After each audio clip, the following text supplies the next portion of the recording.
Now coming to the question, find the ratio in which the line segment joining A 1, -5 and B -4, 5 is divided by the x axis.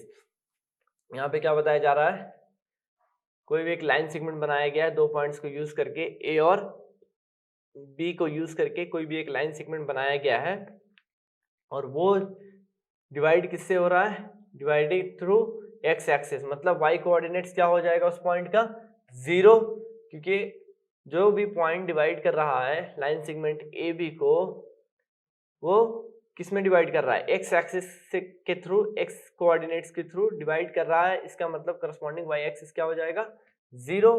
उसके बाद हमें further कहा गया also find the coordinates of the point of division. Coordinates of the point of division से क्या हम समझते हैं कि जो पॉइंट्स डिवाइड कर रहा है लाइन सेगमेंट को ए बी को, उसकी कोऑर्डिनेट्स क्या होंगे। तो इनिशियल स्टेज में कोऑर्डिनेट्स क्या हो जाएगा, जाहिर सी बात है अगर एक्स एक्सिस से डिवाइड हो रहा है तो x, 0, y की वैल्यू क्या हो जाएगी, 0।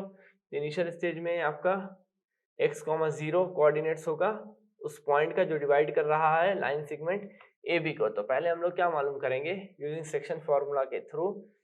फर्स्ट हम दोनों साइड्स को कंपेयर करके क्या मालूम करना है हमें कि जो पॉइंट्स लाइन सेगमेंट को डिवाइड कर रहा है वो कितने रेशियोज के टर्म्स में डिवाइड कर रहा है। तो इनिशियल केस में हमें पता चलेगा कितने रेशियोज में उस लाइन सेगमेंट को डिवाइड किया गया है उस पॉइंट के जरिए, और फिर फर्दर उस पॉइंट का हमें कोऑर्डिनेट्स निकालना है।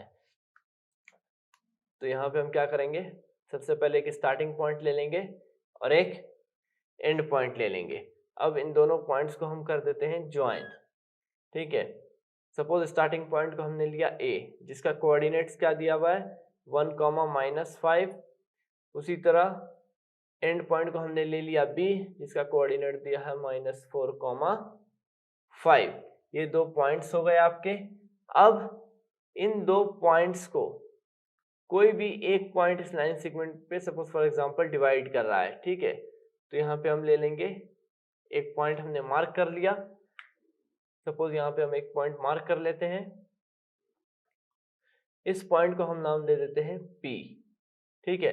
तो अकॉर्डिंग टू क्वेश्चन अगर आप देखोगे इस पॉइंट का कोऑर्डिनेट्स क्या हो जाएगा x, 0, क्योंकि ये जो लाइन सेगमेंट है AB वो जो भी पॉइंट से डिवाइड किया जा रहा है वो किसके रेस्पेक्ट में किया जा रहा है, एक्स एक्सिस, यानी P का कोऑर्डिनेट्स क्या होगा, एक्स एक्सिस। अगर एक्स एक्सिस से डिवाइड किया जा रहा है ऑटोमेटिकली y की वैल्यू क्या हो जाएगी, 0। तो कोऑर्डिनेट्स ऑफ P क्या हो गया, x, 0, जो कि लाइन सेगमेंट ए बी को डिवाइड कर रहा है। तो इनिशियल केस में हम क्या ले लेंगे रेशियोज को, k:1 के रेशियोज में, जैसा कि मैंने अभी आपको पिछले क्वेश्चन में बताया था। जब आप कभी भी आपको अगर रेशियो फाइंड आउट करना है कि जो भी पॉइंट अगर एक लाइन सेगमेंट को कितने पार्ट्स में डिवाइड करता है, तो इनिशियली हम लोग क्या ले लेते हैं k:1 के रेशियोज का असाइन कर लेते हैं, ठीक है। अब फर्दर हम लोग कोऑर्डिनेट्स ऑफ ए को x और y के टर्म्स में लिख लेंगे। सपोज यहाँ पे हम ले लेते हैं x1, y1, इसको ले लिया हमने x2, इसको ले लिया हमने y2। उसी तरह जो रेशियोज में डिवाइड किया गया है k:1 के रेशियो में, k को ले लेते हैं हम m, 1 को ले लेते हैं हम लोग n, correct. According to question जाहिर सी बात है सेक्शन फॉर्मूला हम लोग पहले लिख लेंगे।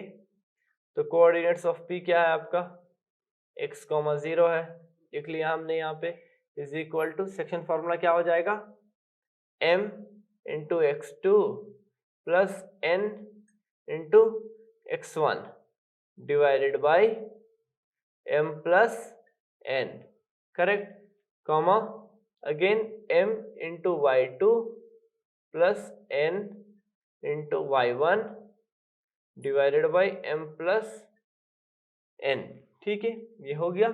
अब हम फर्दर वैल्यू सब्स्टिट्यूट कर देंगे x1, x2, m और n की।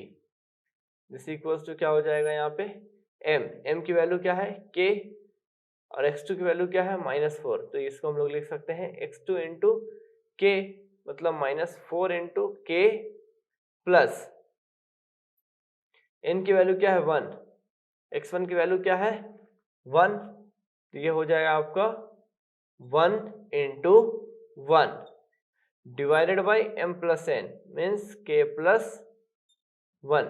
ये हो गया हमारा पहला करस्पॉन्डिंग x एक्सिस का। अब उसी तरह y एक्सिस के कोऑर्डिनेट्स को कैलकुलेट करेंगे m इंटू वाई टू, तो k इंटू वाई टू यानी 5, तो इसको हम लोग लिख सकते हैं 5k plus n into Y one, n की वैल्यू क्या है 1 into Y one, Y one की वैल्यू है -5 divided by m plus n यानी k प्लस 1। ये हो गया करस्पॉन्डिंग x और y एक्सिस की वैल्यूज। अब अगर हम लोग फर्दर इसको देखेंगे, ठीक है, तो क्या आएगा हमारा। सबसे पहले लेफ्ट हैंड साइड में हम लोग लिख लेते हैं x, 0 जो कि कोऑर्डिनेट्स ऑफ p है। राइट हैंड साइड का वैल्यू हम लोग कैलकुलेट करेंगे, ये हो जाएगा -4k plus 1 into 1 1 divided by k plus 1 5k plus minus minus 1 into 5 5 divided by k plus 1। ठीक है, अब यहां से हमें क्या निकालना है, सबसे पहले तो हमें रेशियोज फाइंड करना है, यानी k की वैल्यूज मालूम करनी है। तो k का वैल्यू हम किस तरीके से मालूम कर सकते हैं, अगर कंपेयर करेंगे LHS और RHS को, तो दो वैल्यूज हमें क्या मिलेगी। पहला मिलेगा हमें -4k plus 1 divided by k plus 1 is equal to x। ठीक है, दूसरा वैल्यू क्या मिलेगा 5k minus 5 divided by k plus 1 is equal to 0। तो ये दो वैल्यूज हमें मिलेंगी यहाँ पे, तब जाकर के हमें k का वैल्यू मालूम चलेगा कि कितने रेशियोज में इस लाइन सेगमेंट को डिवाइड किया जा रहा है।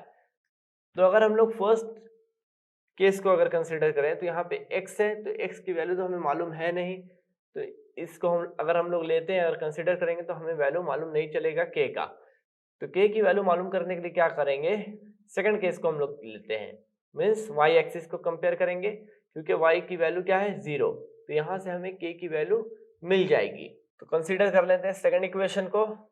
क्या है हमारा second equation, 5k minus 5 divided by k plus 1 is equal to 0। This implies क्या आ जाएगा, डायरेक्ट k प्लस 1 अगर मल्टीप्लाई होगा राइट हैंड साइड में 0 हो जाएगा, लेफ्ट हैंड साइड में क्या बचेगा 5k minus 5 is equal to 0। Further इसको कैलकुलेट कर लें, 5k is equal to -5 right hand side में चला जाएगा, क्या हो जाएगा +5, देयरफॉर k की वैल्यू क्या हो जाएगी 5/5 इज इक्वल टू 1। तो k का वैल्यू आ गया हमारा 1। तो इनिशियल केस में हमने क्या लिया था, जो लाइन सेगमेंट डिवाइड किया जा रहा था कितने के रेशियोज में, k:1 के रेशियो के फॉर्म में। तो अब k की वैल्यू कितनी आ गई 1। तो हम कह सकते हैं यहाँ पे जो लाइन सेगमेंट है AB, उसको पॉइंट P डिवाइड कर रहा है 1:1 के रेशियो में। तो 1:1 के रेशियोज में इस लाइन सेगमेंट को डिवाइड कर दिया गया। अब फर्दर पूछा गया था हमसे find the coordinates of the point of division. तो coordinates of the points of division का मतलब क्या हो गया, further x axis and y axis के कोऑर्डिनेट्स हमें मालूम करने होंगे। ठीक है, तो अब अगर आप मालूम करने के लिए जाओगे, तो पहला कोऑर्डिनेट x एक्सिस का कौन सा था आपका, -4k plus 1 divided by k plus 1। तो ये इस पैरामीटर को हमें कैलकुलेट करना है, -4k plus 1 divided by k plus 1 को। तो यहाँ पे हम लिख लेंगे -4k plus 1 divided by k plus 1। तो वैल्यू पुट कर देंगे बस हम लोग k का, -4 मल्टीप्लाइड बाई k की वैल्यू क्या है 1 plus 1 divided by k 1 plus 1, this equals to कितना आ जाएगा वैल्यू, -4 इंटू 1 -4 प्लस 1, ये हो जाएगा -3 अपॉन 1 प्लस 1 2। तो पहला कोऑर्डिनेट क्या आ गया हमारा -3/2। उसी तरह सेकंड कोऑर्डिनेट यानी फर्दर y एक्सिस का कोऑर्डिनेट्स हम मालूम करेंगे, जिसकी वैल्यू है 5k minus 5 divided by k plus 1। तो ये हो जाएगा आपका second coordinate 5k minus 5 divided by k plus 1।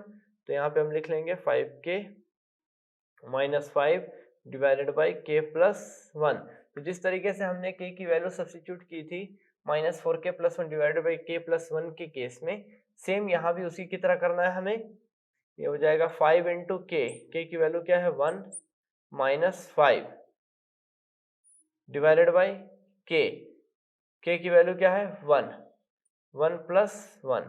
तो अब देख सकते हैं यहाँ पे क्या आएगा आपका y का कोऑर्डिनेट 5 इंटू 1 5, 5 माइनस 5 हो जाएगा 0, 0 डिवाइडेड बाई किसी भी नंबर से अगर आप डिवाइड करते हो 0 को तो आंसर आता है आपका 0।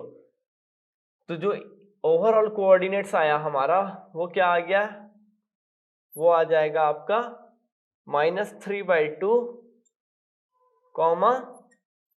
0। ठीक है, मतलब द इनिशियल केस में हमने क्या निकाला, सबसे पहले हमने मालूम किया कि लाइन सेगमेंट ए बी को P डिवाइड कर रहा है k:1 के रेशियो में, तो k की वैल्यू क्या आ गई 1।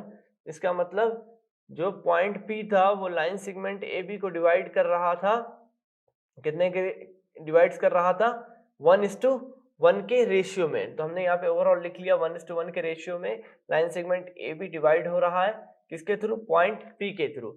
अब हमें further coordinates of the point of division मालूम करना था, मतलब जो पॉइंट लाइन सेगमेंट को डिवाइड कर रहा है उसका कोऑर्डिनेट क्या होगा। तो x, 0 इनिशियल केस में था ही, तो हमें सिर्फ ये x की वैल्यू मालूम करनी थी इस कोऑर्डिनेट से। वो कितना आ गया हमारा, k की वैल्यू सब्स्टिट्यूट करने के बाद कितना मिला -3/2।